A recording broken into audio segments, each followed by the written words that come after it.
I am the founder and CEO of FindMeOn. FindMeOn started about 2.5 years ago when I had a crazy idea that social networks were exploding.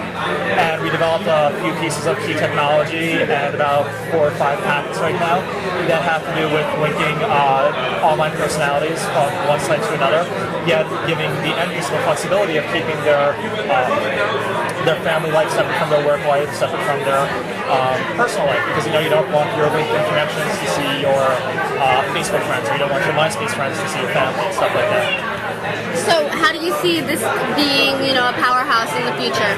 How do I see it being a powerhouse in the future? It's really interesting. About 2.5 years ago, people tended to look at our company and look at the philosophy we were preaching as batshit crazy, which I think is like my favorite term of how I've been described before.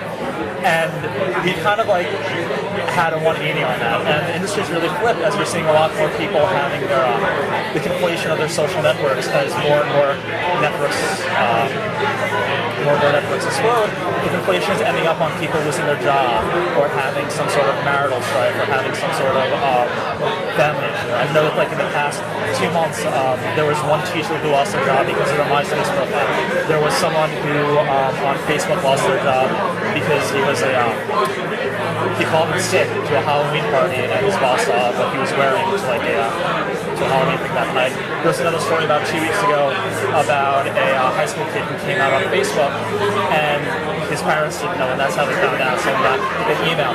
So in terms of society, in terms of people, I think it's less about a technological breakthrough, and it's really just Americans as a culture are starting to question, what are we sharing online?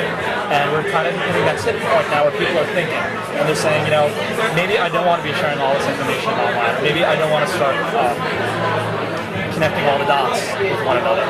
Because if you look at how the kind of information people are sharing online, it gets kind of scary in a way. I had this talk this morning with a friend, and we were looking at the kind of information people would share, let's say, on a genealogy site.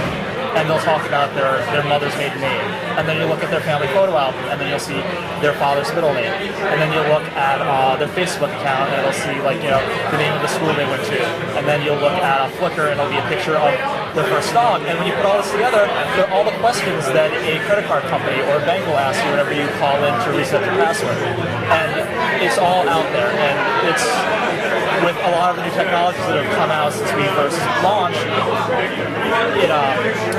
they dangerously relate these different pieces of information to one another.